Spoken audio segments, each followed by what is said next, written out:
Bueno, buenos días a todos. Es un gusto y honor estar aquí con ustedes. Tenemos un espacio de lectura de la palabra de Dios. Nuestro enfoque es leer y también junto con la lectura, la idea es poder comentar lo que vamos leyendo. En este caso estamos leyendo el libro de Lucas. Entonces, mi nombre es Juan José Arajeda, para los que me conocen, y pues como ya aquí lo menciona, el libro de Nehemías 8:8 hace mención de lo que vamos a hacer, de que dice que leían la Biblia y mientras leían le iban comentando o poniéndole el sentido a las palabras. Entonces, de esa misma manera y esa misma actitud vamos a venir nosotros hoy a leer, y conforme a lo que vamos leyendo vamos colocando el sentido. Entonces, si gustan, en el nombre de Jesús, oramos para que el Señor nos dirija y nos guíe en este tiempo. Padre, en el nombre de Jesús venimos delante de ti con la necesidad de estar en tu presencia, la necesidad de andar en tu verdad, la necesidad de andar en tu palabra. Queremos hoy, papito lindo, poder andar en esta presencia bendita de tu misericordia. Y ayúdanos, por favor, mientras leemos a tener entendimiento de ti, a tener entendimiento de tu palabra, que tú nos puedas dar a conocer quién tú eres y cómo eres en Cristo Jesús. Te lo pedimos, por favor, Jehová. Te lo pedimos, Señor Jesús. Te lo pedimos, Santo de Israel. Damos a ti gloria, honra, honor y poder y alabanza, papito lindo. Ayúdanos y líbranos de todo ataque espiritual y ayuda a que nuestra mente esté sujeta y cimentada a ti y a tu verdad, Cordero. En el nombre de Cristo Jesús, bendito Padre. Amén. Bueno, vamos a comenzar entonces. Tanto hace 3 días, más o menos, vimos Jesús sana al siervo de un centurión. Hemos aprendido bastante de lo que nos ha hablado la escritura acerca de esto, de cómo el centurión logró maravillar algo que no se logró hacer entre el pueblo de Israel, pero vemos muchos aspectos del centurión como la autoridad, la fe, las intercesiones, los hombres de dignidad, los testimonios, etcétera, de lo que vimos en la lectura. Y ahora vamos a avanzar al siguiente, que es Jesús resucita al hijo de la viuda de Naín. Eso también es bien importante de mencionarlo y vamos a hacer la misma mecánica que siempre hacemos. Vamos a leer este pasaje que es Lucas 7 del 11 al 17 y luego vamos a regresar para ir tocando lo que Dios vaya hablándonos conforme a esta lectura. Entonces, vamos a comenzar. Jesús resucita a la viuda de Naín, pero me confundí el título. Dice 11. Aconteció que después de que él iba a la ciudad que se llama Naín, e iban con él muchos de sus discípulos y una gran multitud, cuando llegó cerca de la puerta de la ciudad, he aquí que llevaban a enterrar a un difunto hijo único de su madre, la cual era viuda, y había con ella mucha gente de la ciudad. Y cuando el Señor la vio, se compadeció de ella y le dijo, no llores. Y acercándose, tocó el féretro y los que lo llevaban se detuvieron. Y dijo, joven, a ti te digo, levántate. Entonces se incorporó el que había muerto y comenzó a hablar y lo dio a su madre. Y todos tuvieron miedo y glorificaban a Dios, diciendo, un gran profeta se ha levantado entre nosotros y Dios ha visitado a su pueblo. 17. Y se extendió la fama de él por toda Judea y por toda la región de alrededor. Bueno, como comentaba, es un pasaje muy interesante como los que hemos estado leyendo. Damos gracias a Dios por esta oportunidad de pues, compartir esta palabra. Vamos a indagar un poquito más de lo que nos quiere, lo que podemos ver acá. Esto, si lo vemos acá, el 11 dice, aconteció que después que él iba a la ciudad, que se llama Naín, e iban con él muchos de sus discípulos y una gran multitud.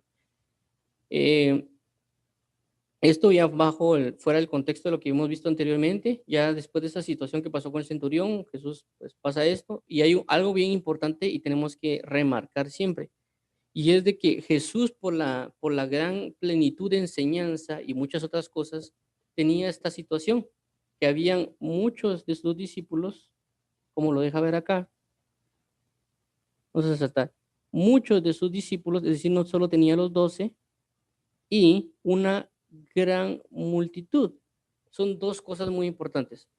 Muchos de sus discípulos y una gran multitud. Es decir, Jesús no solo tenía 12 discípulos, sino que tenía una gran cantidad de discípulos.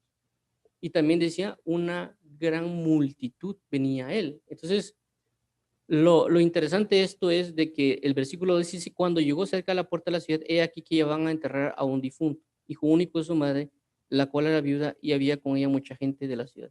Es decir, cómo es de que él, a pesar de que tenía una gran multitud, no se enfocó en la multitud, sino en una sola persona. Eso es bien impresionante porque inclusive la misma Biblia habla de que cuando Jesús está explicando en otro pasaje, dice, y que solo una persona, o sea, solo Elías fue enviado a una mujer que era viuda también, y que también el único que fue sanado fue Naamán. Es decir, fueron personas, a pesar de toda la dificultad o hambruna o muchas otras situaciones, fueron personas que fueron específicamente enfocadas por parte de Dios en la misericordia. Un pasaje que dice la Biblia de que Él tendrá misericordia, de que Él quiera tener misericordia. También Moisés le dice, Señor, quítame de tu libro si nos quiere dejar ir. Y hay una exposición entre, de Moisés hacia Dios, y Dios le dice, yo tendré misericordia del que yo quiera tener misericordia. Eso es bien importante por este pasaje porque vemos la gran misericordia y compasión que Dios le tuvo a esta viuda. Y recordemos de que puede haber muchas viudas en Israel que también perdieron hijos, pero la pregunta es por qué con esta mujer sí tuvo compasión de ella, por esa pauta de que Él va a tener misericordia con el que Él tiene misericordia. Por consecuencia, pero también esto tiene un trasfondo espiritual que vamos a ver, leerlo ahorita, pero a lo que quiero llegar a entender es esto. Oremos a Dios para que Él tenga misericordia de nosotros, que a pesar de la gran multitud, es decir, la tierra tiene millones y billones de habitantes, que Él pueda tener misericordia y compasión de nosotros. Que como aquí habla que hay una muerte específicamente, y que Él, a causa de ese dolor de esta mujer, Él vino y resucitó aquello que se había muerto, aquello que era importante para ella. Entonces, lo que nos deja ver este pasaje en específico también, no solo es el contexto de lo que vamos a ver ahorita, de lo que habla o remarca algo profético, sino que nos da a entender de que si hay algo muerto en nosotros y que nosotros nos dolemos por eso que se murió, y que eso puede ser mi relación con Dios, es decir, si mi relación con Dios murió, falleció, y yo siento un dolor en mi corazón por cuanto falleció mi relación con Dios, y yo me siento como una viuda que está acá sin nada, Dios va a ver desde los cielos, se va a compadecer de mí y va a resucitar mi relación que tengo con Él. Eso también puede ser mi relación familiar, que yo tenga, que yo me duela por mi relación familiar. Si yo lloro, yo le pido a Dios, Él se va a compadecer de mí, porque la Biblia dice que un corazón contrito y humillado Dios nos desprecia. Entonces es algo bien importante de verlo. Inclusive podemos ahorita tomar una pauta para orar por esto, ya que se está dando la oportunidad. Oremos. Padre, en el nombre de Jesús venimos delante de ti. Queremos, Señor Jehová, hoy tener este sentir que tuvo la viuda acerca de la pérdida que pudo tener. Inclusive nosotros, si hemos perdido nuestra relación contigo, familia, amigos, trabajo, etcétera, cualquier cosa, Padre, que tú nos hayas dado y que lo hayamos perdido por alguna razón, ayúdanos, por favor, ten compasión de nosotros y tráelo otra vez a la vida. Vuélvelo, Señor Jehová, si nuestra relación contigo ha fallecido, ha muerto, y nuestra relación ha sido joven prácticamente, no ha llegado a una madurez contigo, como aquí habla de que murió el joven, te pedimos hoy, Padre, que resucites nuestra relación para que esa relación llegue a una madurez espiritual, papito lindo, y que ya no haya más llanto en nuestros corazones en Cristo Jesús. En el nombre de Jesús, Padre, amén. Amén.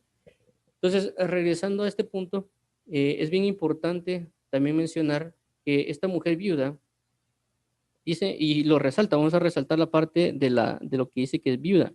Dice eh, que era hijo único y que era una madre viuda.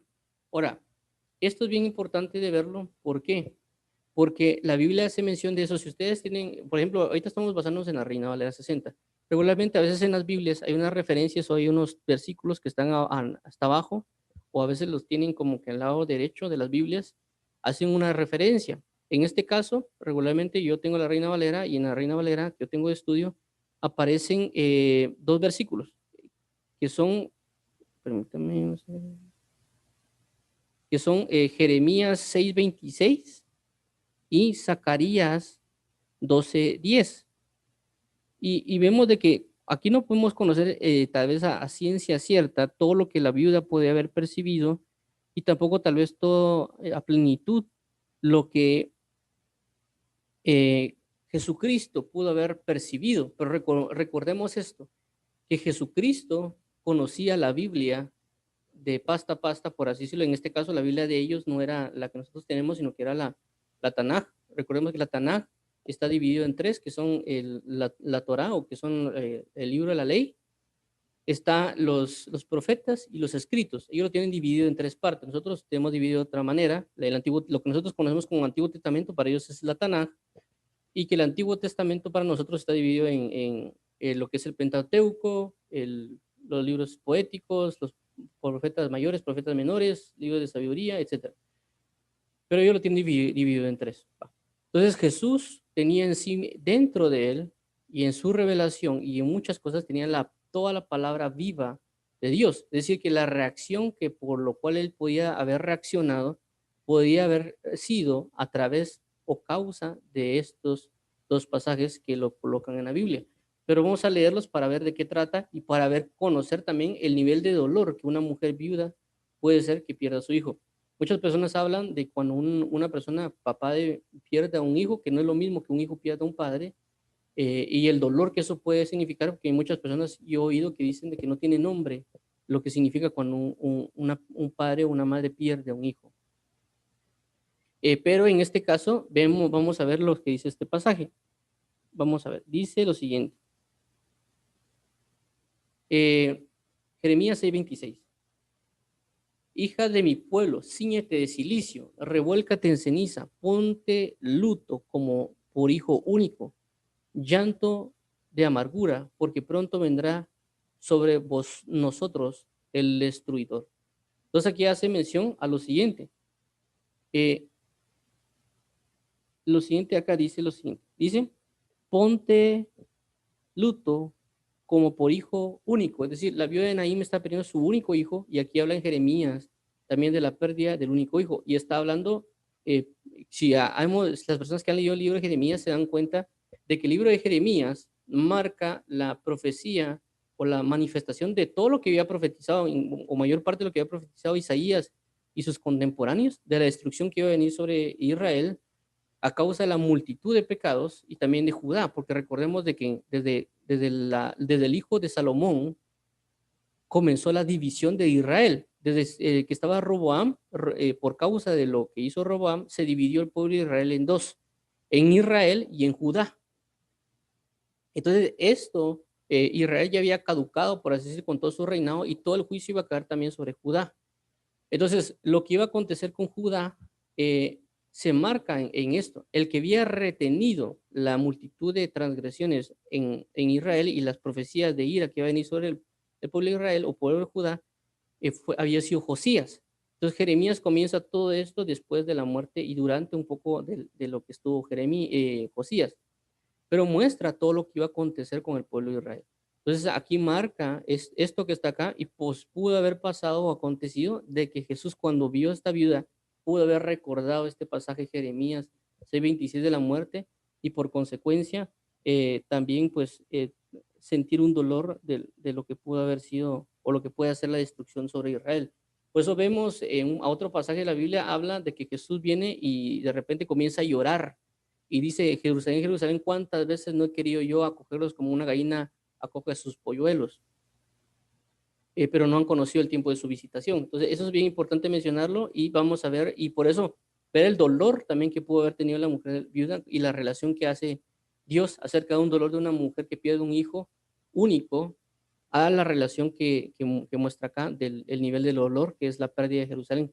Ahora vemos ese Jeremías 12:10, dice: y derramaré sobre la casa de David y sobre los moradores de Jerusalén espíritu de gracia y de oración, y mirarán a mí, a quien traspasaron, y llorarán como se llora por hijo unigénito, afligiéndose por él como quien se aflige por el primogénito.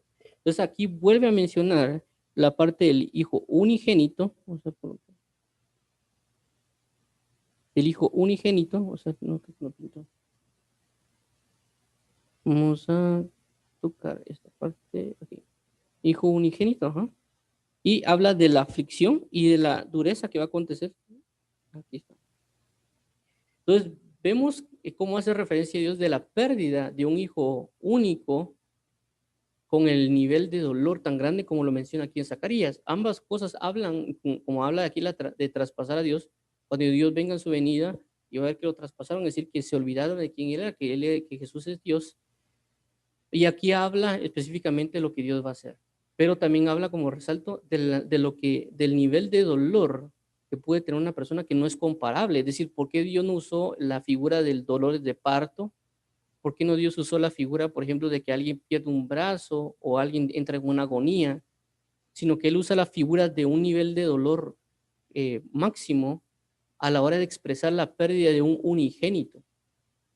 Entonces, cuando vemos a la viuda de Naín que pierde su unigénito, cuando Jesús ve a ella, pudo haber él asimilado estas dos palabras que están acá, del dolor que puede causar y cómo Dios quiere quitar ese dolor de alguna manera porque es sumamente profundo. También mencionar de que recordemos de que hay un hijo unigénito llamado Jesucristo que vino a salvar al mundo y que Dios Padre también pierde a su unigénito por un breve tiempo de 3 días, pero recordemos de que esos 3 días para Dios no son 3 días. Para mí 3 días son 3 días terrenales, 24 horas. Para Dios no significa 3 días, puede significar una eternidad. ¿Sí? Porque la Biblia dice que es mejor un día en tus atrios que 1000 fuera de ellos. Entonces, para Dios un día son como 1000 años y 1000 años como un día. Entonces, para Dios, para prácticamente el Jesús estar muerto 3 días y separado, por así decirlo, no pudo ser 3 días, sino que pudo haber sido 3000 años.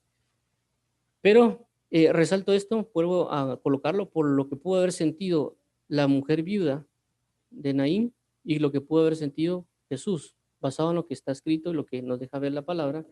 Y vamos a ver ahora la actitud que toma Jesús con respecto a esto. Algunos le llaman aquí, por decir, sentimientos encontrados, no sé si llamarlo de esa manera, pero es algo bien importante de mencionar. Vamos a regresar al versículo 13, como aquí ya vemos el 12, vamos a leerlo otra vez. Cuando llegó cerca de la ciudad, he aquí que llevaban a enterrar a un difunto, hijo único de su madre, la cual era viuda, y que había con ella mucha gente de la ciudad. Ahora vemos el 13. Y cuando el Señor la vio, se compadeció de ella y le dijo, no llores. Entonces vemos como, vuelvo a resaltar los 2 puntos que vimos con Jeremías, porque es cierto, Dios iba a destruir Jerusalén, como lo habla en Zacarías o Israel, y también iba, como lo que otro pasaje, que iban a llorar por causa de lo que había acontecido, pero también Él quiere restablecer a Israel. Inclusive vemos muchas profecías, la gloria postrera de Israel y el reinado del Mesías eterno, que es Jesucristo, de la gloria que va a traer. Y también habla de que el cojo saltará, y con el arpa danzará, la lengua de los mudos hablarán, lo que habla Isaías, que habla del camino recto y santidad de Dios, cuando habla del avivamiento final y la gloria que habrá postrera, que Dios va a consolar y reconciliar a las personas con Él. Entonces, acá vemos la misma parte de esta figura y cómo Dios quiere consolar a esta mujer, quiere parar sus lágrimas. Y hay una palabra que es bien importante aquí mencionar y es, se compadeció de ella, se compadeció de ella. Entonces, esto de compadecerse es bien importante mencionarlo, porque también se puede compadecer de nosotros, como ya lo mencionamos, de si nosotros tenemos una pérdida, un dolor, como una mujer que pierde un hijo unigénito, Él va a compadecerse de nosotros. Pues eso es la Biblia, que un corazón contrito y humillado no desprecia a Dios. Y este pasaje es un ejemplo de eso. Ahora, veamos qué significa compadecer, tanto en el diccionario Oxford como la palabra que aparece en el diccionario Strong Concordance. Vamos a verlo en este pasaje. Aquí está. Entonces, si vemos acá, compasión significa sentir tristeza al ver padecer a alguien y desear aliviar su dolor o sufrimiento. Y vemos, como ya mencionamos, de que el nivel de tristeza que tenía la mujer viuda era sumamente grande por la misma comparación que Dios hace en el libro de Jeremías 26 y Zacarías.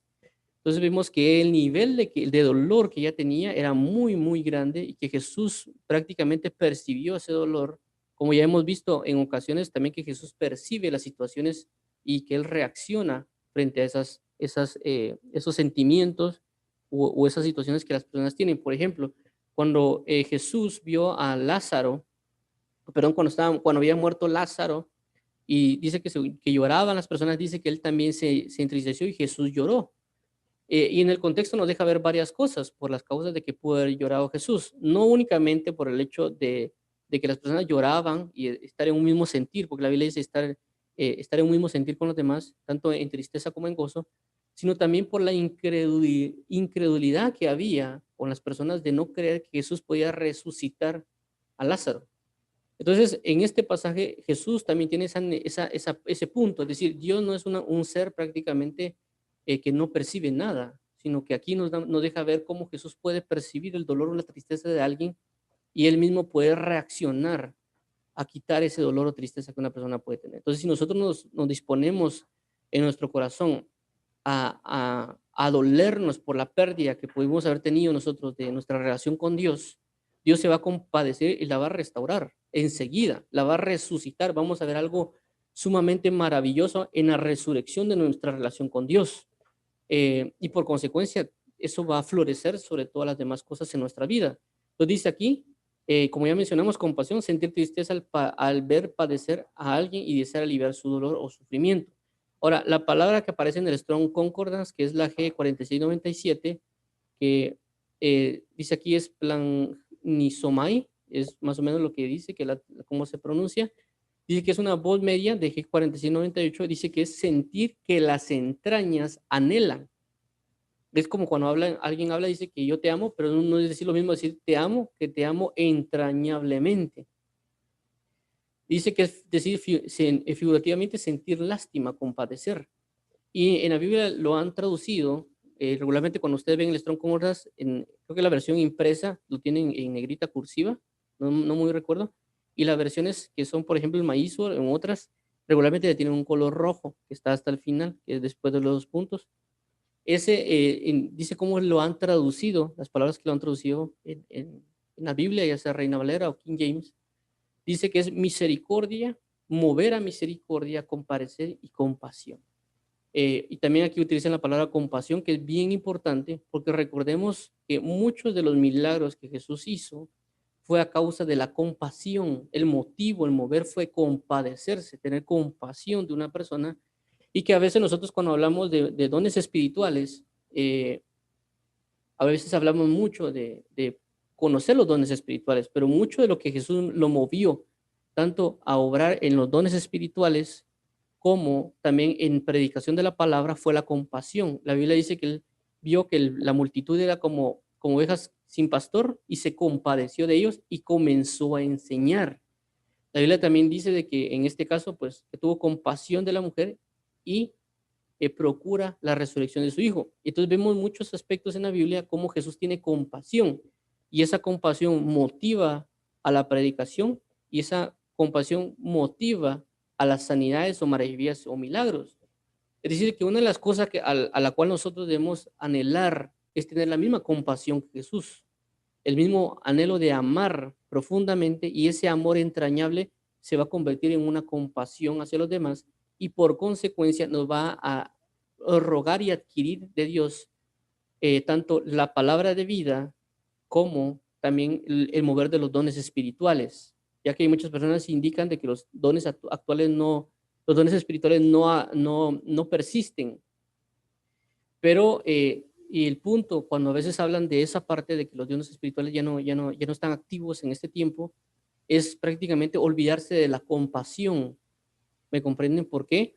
Porque Dios solo en una etapa de la historia, solo con Jesús va a sanar todas las cosas con los dones, o solo con los apóstoles, y con las demás generaciones ya no, porque siempre hay un dolor, siempre hay una falta de necesidad de palabra de vida, de profecía, etcétera. Entonces, ¿cómo truncar algo? Si nosotros truncamos ese punto, truncamos también la compasión de Dios, porque Dios manejó y ministró el Evangelio para muchas pautas, y una de ellas es la palabra, pero también los dones para los cuales podemos entrar en esta parte. La Biblia también dice, el que crea en mí, eh, que sanarán enfermos, hablarán una lengua, pondrán sus manos sobre los enfermos, o beberán cosas mortíferas y no les dará nada. Y también habla, cuando Dios hace el mandato a los apóstoles, dice, id y resucitad muertos. Es decir, el mandamiento que dio, no solo a los 12 apóstoles, recordemos, sino que a los discípulos, que eran muchos, como vimos, les dio mandamientos de ir y resucitar muertos. Entonces nosotros no podemos solo quedarnos con decir, bueno, eso lo voy a predicar, ¿me comprenden? Sino entender también de que hay una dureza en el corazón del hombre, que la predicación podría ser muy eh, suficiente para la persona, pero vemos el grado de extensión de misericordia de Dios, ¿me comprenden? De que se expande también a un mover de dones espirituales, inclusive a la resurrección de muertos. Y aquí lo habla a causa de la compasión, es decir, vemos el punto del dolor, la tristeza de una mujer, que no sabemos quién es específico el nombre, solo se sabe que es la viuda de Naín, y que Dios se mueve a ejercer un milagro que es una resurrección. ¿Por causa de qué? El punto central, la compasión. Entonces yo tengo que buscar tener este mismo sentir, porque esa es la Biblia, y haya este mismo sentir que hubo en Cristo Jesús, que lo habla en Filipenses capítulo 2, versículo 5, si no estoy mal, que habla del mismo sentir, y el mismo sentir también habla de la misma manera de pensar en el original, habla de la misma manera de pensar, se puede traducir como la misma manera de pensar o el mismo sentimiento. Entonces nosotros tenemos que buscar tener el mismo sentir o mismo pensamiento que Jesús tenía, y la causa principal es la compasión o el compadecerse de alguien. Y eso va a motivarnos a la predicación y a la implicación de los usos de los dones espirituales. ¿Me comprenden? Porque sabemos que alguien va a tener la necesidad de una sanidad, de un milagro, de una fe, etcétera. Y que si Dios nos quiere usar, porque así como usó a los apóstoles o a los otros discípulos, porque recordemos, vuelvo a resaltar que no solo Jesús utilizó a los discípulos para las sanidades, no solo Jesús utilizó a los apóstoles para las sanidades o demás, sino también a los discípulos. También, por ejemplo, Esteban también hacía muchas cosas dentro del pueblo, y eso es lo que tenemos que tener en la pauta, que no está encerrado únicamente sobre los apóstoles o profetas o evangelistas o pastores, sino que sobre todo aquel que se deje usar. Por eso es la Biblia, al que creyere, pondrá sus manos sobre los enfermos y sanarán. Al que creyere, no al apóstol, no al profeta, no al evangelista. ¿Me comprenden? Al que creyere. Y eso hay que tomarlo muy en cuenta, que Dios va a usar a todo aquel que se deje usar, independientemente de su nombramiento, si lo queremos llamar así, Dios va a usar a esa persona. En este caso, como vuelvo a resaltar, ya regresando al punto, acerca del compadecerse, tengamos el mismo sentimiento, la misma manera de pensar que tuvo Jesús, la compasión, la compasión. En este caso, nuestra compasión no necesariamente que alguien no tenga que comer, porque hay momentos que las personas hablan de eso, ¿verdad? Que hay que enfocarse en los pobres, y no quito el punto o ese mérito de las personas de hablar, de estar atentos a los pobres, pero recordemos que hay algo mucho más grande que eso, más que enfocarse en los pobres literales, y no quiero que alguien malinterprete esto, pero recordemos que hay una condenación eterna por la cual Jesús vino a traer salvación.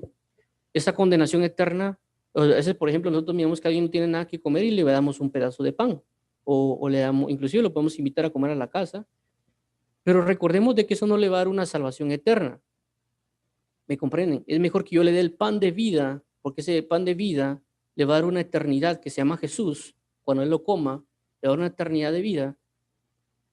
¿Me entiende? Aunque él se pueda mantener pobre en este tiempo, si yo le doy el pan de vida y él cree en Jesús, aunque esté inclusive en su pobreza, él va a tener una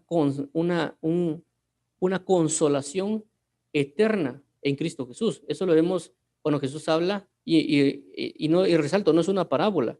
Cuando Jesús habla acerca de Lázaro y el rico, eso no fue una parábola, porque cuando regularmente Jesús hace parábolas, no coloca nombres. Cuando Dios hace uso de parábolas, regularmente no usa nombres de personas, sino que usa nombres de figuras, de identidades. En ese caso cuando Jesús habló de Lázaro y del hombre rico, específicamente decía que Lázaro era una persona pobre y que el rico tenía abundancia, pero que el rico nunca le dio nada a Lázaro. pero que vemos de que Lázaro fue consolado en el seno de Abraham y el rico estaba en condenación. Entonces, el Lázaro tenía la palabra de verdad y de vida y era pobre, pero murió y fue consolado. Entonces, nuestro punto principal no es enfocarnos en automáticamente, como muchos pasa, de hay que pensar en los pobres. O sea, sí hay que pensar en los pobres, pero también no olvidarnos de los pobres espirituales. Porque a veces yo hablaba con una persona y comentábamos acerca de esto, pues porque, por ejemplo, nosotros podemos ver a alguien en la calle y tal vez esa persona lo vemos como un mendigo, o tal vez está pidiendo, va de casa a casa y pide comida. Y uno le dice, ay, pobrecito, y le da algo de comer. Pero no nos damos cuenta que puede ser de que esa persona que está ahí pudo haber sido una persona empresaria y pudo tener una empresa multimillonaria, ¿me entiendes? Pero no hubo nadie que le llegara a hablar de Cristo. Y a consecuencia de eso, él pudo entrar en depresión y pudo haber muerto, perdón, pudo haber decaído. Y ese decaimiento lo puede llevar a volverse una persona que es un mendigo ahora. Entonces uno ve un mendigo, pero no ve de que él pudo haber sido un empresario multimillonario. Entonces a veces nos enfocamos tanto en querer llevarle a las personas la comida y demás, y nos olvidamos de los pobres en espíritu. Y que esa pobreza de espíritu de muchas personas inclusive puede ser millonarios que a veces pierden a sus familias por mucho trabajo, etcétera. A veces se suicidan. Y a veces nosotros solo nos enfocamos en llevarle pan al hambriento físico y no llevar el pan a las personas que están allá, en cualquier lugar de la palabra de vida. Porque recordemos de que alguien puede tener comida en su estómago y se puede ir a condenación eterna con comida en su estómago. ¿Me comprende? Vuelvo a resaltar, no quiero malinterpretaciones en ese aspecto, sino que yo sé que hay que llevar comida al ambiente porque sé que hay una necesidad de las personas, pero también quiero resaltar que no nos olvidemos de la pobreza espiritual. Debemos verlo integralmente, tanto la necesidad de llevar a personas el alimento que puedan necesitar, ya sea inclusive aspectos rurales o demás, pero no olvidemos también de la necesidad espiritual que hay en las personas eh, ese sentimiento de salvación eterna. Y ese es el nivel que tenemos que tener nosotros de compadecimiento, saber de que una persona se puede ir a condenación eterna, y por eso nos motiva a predicar, enseñar, inclusive a llevar comida a las demás personas, y por eso tenemos que tener esa misma compasión que tuvo Cristo Jesús en el ámbito global de la salvación eterna. Vuelvo a resaltarlo, ya que alguien puede ser millonario en esta tierra y se puede ir a condenación, como lo mencionamos con el Lázaro y la persona rica. Alguien puede ser millonario y se puede ir a condenación eterna, y alguien ser pobre y entrar en salvación eterna. Entonces, realmente nuestra condición actual no establece. Por ejemplo, si alguien es ingeniero, o eso no significa por ser ingeniero va a ir al cielo, ¿entienden? Sino que significa que todo aquel que reconoce a Jesucristo, todo aquel que lo reconoce a Él, va a entrar en salvación eterna. Y por eso es lo que resalta acá de la resurrección. Y asimismo, este es un reflejo de cómo si Jesús resucitó a una persona joven que está acá, cuánto no más Dios Padre y Jesús con el mismo poder que es el de Espíritu Santo, no resucitó dentro de los muertos con su mismo poder. Me comprende que Él resucitó dentro de los muertos porque también recordemos que también Él era, Jesucristo también es unigénito. Vamos a verlo acá. También Jesús es, aquí dice, hijo único. Jesús también es hijo único, pero en lugar de padre, Él tiene, perdón, en lugar de madre, Él tiene padre. También recordemos en la Biblia que la Biblia hace mención de que el Espíritu Santo a veces es una figura de una madre. Recordemos también de que para Dios no existe hombre o mujer, es decir, Dios no es hombre o mujer en ese aspecto, pero sí utiliza las identidades. Y a veces una de las identidades que manifiesta el Espíritu Santo es como la de una madre. Ojo, no estoy diciendo que el Espíritu Santo sea mujer, estoy diciendo que una de las manifestaciones que se da es como la de una madre. Y Dios Padre utiliza como la de un padre. ¿Sí? Es algo bien importante tomarlo en cuenta. No, con esto no estoy diciendo que el Espíritu Santo sea mujer, porque recordemos que Dios no es hombre ni es mujer, Él es Dios. ¿Entienden? Entonces, pero Él a veces utiliza, o sea, por eso vemos en el pasaje de Proverbios, dice, hijo mío, no te olvides de la instrucción de tu padre y de la enseñanza de tu madre.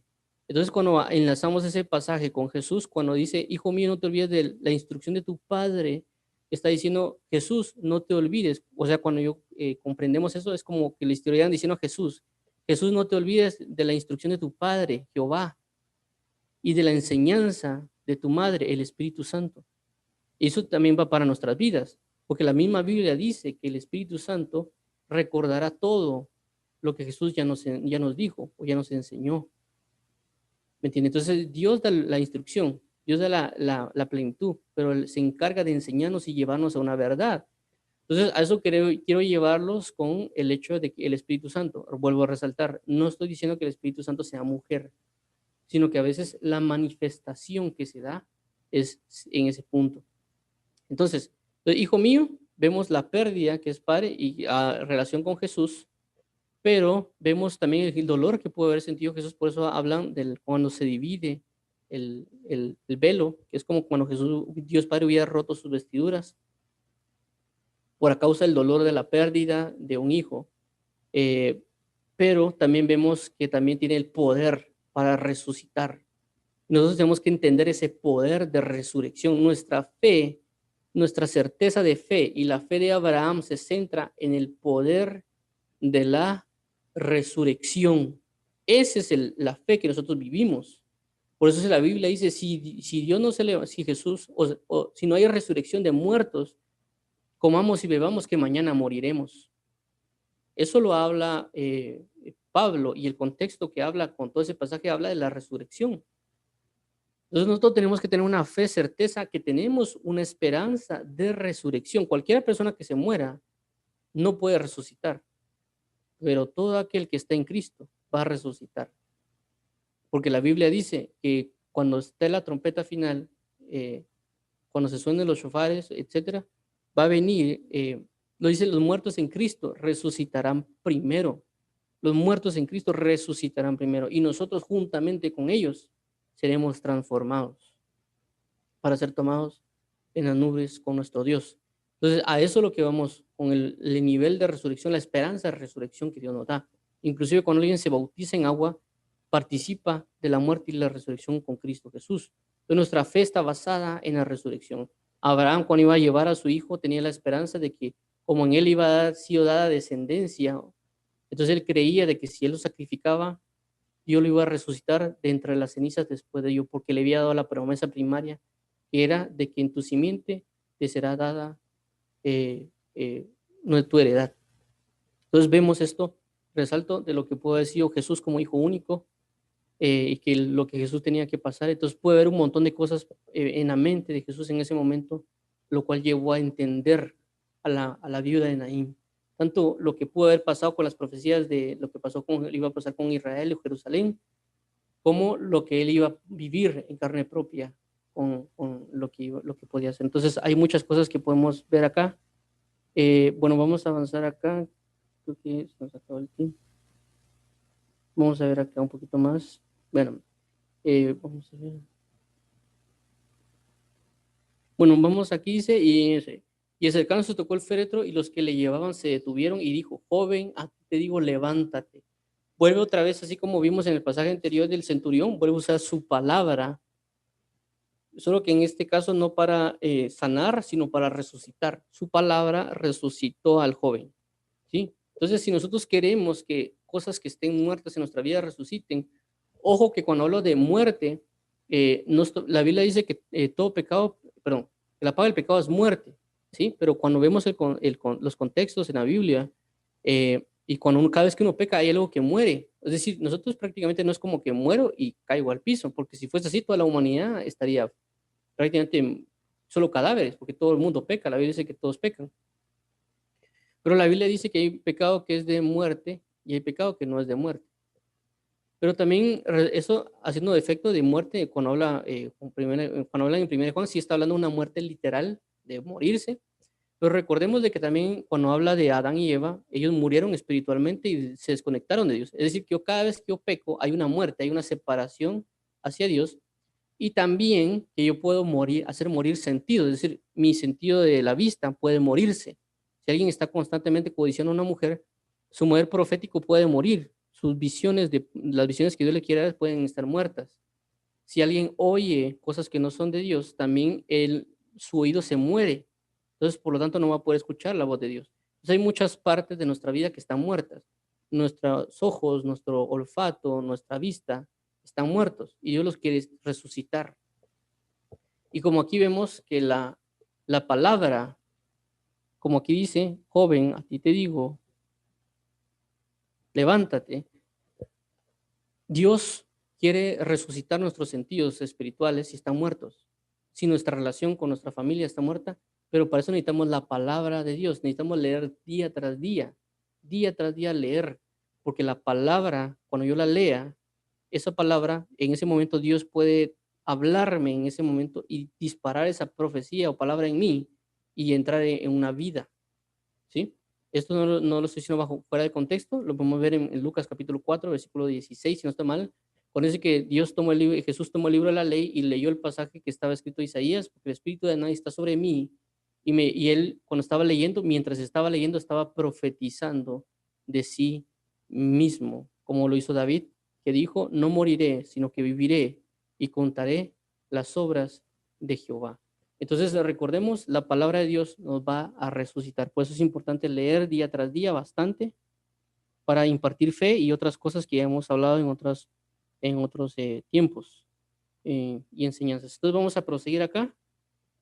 Versículo 15. Entonces se incorporó el que había muerto y comenzó a hablar. Entonces, una de las pautas para saber que no estamos muertos es que vamos a testificar de Dios. Dice, y lo dio a su madre. 16, y todos tuvieron miedo y glorificaban a Dios, diciendo, un gran profeta se ha levantado entre nosotros y Dios ha visitado a su pueblo. Entonces nosotros necesitamos levantarnos para glorificar a Dios, porque aquí están glorificando a Dios. Dice, y ellos tuvieron miedo y glorificaron a Dios. Es decir, que toda maravilla que es de Dios se tiene que glorificar a Dios y tiene que provocar una gloria hacia Dios. Entonces, aquí dice un gran profeta. Entonces, hemos visto ahorita cómo a Jesús lo tratan como profeta. Recordemos que a Jesús lo tratan como maestro, como profeta, y también hay otros aspectos que también no eran muy comunes, como un evangelista, por ejemplo. No era muy común en el tiempo antiguo nombrar un evangelista, sino que a veces le llaman proclamador de justicia, etcétera. Pero Jesús cumplió todos los 5 ministerios, tanto él era un apóstol, la Biblia habla que Jesús fue un apóstol, y también es un profeta, aquí profeta, pero recordemos que el contexto apóstol no se menciona, pero la misma Biblia dice que la gracia y el apostolado, perdón, la obediencia y el apostolado vinieron por Cristo Jesús. Eso lo habla Romanos 1, y que en Juan 1 también habla de que la verdad y la gracia vinieron por Cristo Jesús. Es decir, una identidad apostólica no se conocía, tampoco tal vez una identidad evangelística o pastoral como tal no se conocía tan a profundidad en términos de ministeriales, pero sí el aspecto de profeta y el aspecto de maestro sí era muy cimentado en ese tiempo. Por eso le decían rabí, o por eso tenían a Juan el Bautista como profeta, pero Juan también cumplió una función evangelística. Entonces, en este caso dice, un profeta se ha levantado entre nosotros y Dios ha visitado a su pueblo. Entonces, roguemos la visitación de Dios a nosotros. Y tenemos que estar atentos porque puede ser que Dios esté visitándonos y nosotros no estemos poniendo atención. Pero vemos cómo visita, cómo procuró una situación tan dura como esta para Dios darse a conocer. Y nosotros asimismo hoy podamos conocer a Dios. Es decir, que puede ser que mi testimonio ahorita yo puedo me estar quejando que Dios me está pasando esta cosa, me está pasando tal otra, pero este momento de vida Dios lo va a poder usar para que podamos testificar en otro tiempo y otras personas puedan glorificar a Dios como aquí acaba de acontecer. Y se extendió la fama de él por toda Judea y por toda la región de alrededor. Entonces, la palabra de Dios tiene que ser extendida. Si nosotros hacemos conforme a lo que él necesita, tanto en predicación como en los moveres de los dones espirituales, según la obediencia que él quiera, porque esto no es que yo quiera sanar a alguien, sino que si él me dice, mira, así como él me puede decir, mira, anda a hablarle a tal persona, él también me puede decir, mira, anda y anda a sanar a tal persona, pero porque él puso ese poder en mí. Así como él pone su palabra en mí, él puede poner ese poder o dones en mí para que yo los ejercite y los ejerza en los demás. Dice 17, y se extendió la fama de él por toda Judea y por toda la región alrededor. Entonces, que la fama de Dios se extienda, sobre todo, para que el evangelio se expandió sobre todos los lugares. Pero para eso necesitamos fluir como Jesús fluyó, tener el mismo sentir y pensamiento de movernos en compasión, según también la dirección del Espíritu Santo, para que nosotros podamos ser compasivos, inclusive enseñar a otros y predicarles el evangelio a causa de la compasión que nosotros podemos percibir de la necesidad y la pobreza espiritual que hay alrededor del mundo. Inclusive en las mismas iglesias cristianas, ahí puede haber una pobreza de la palabra de Dios.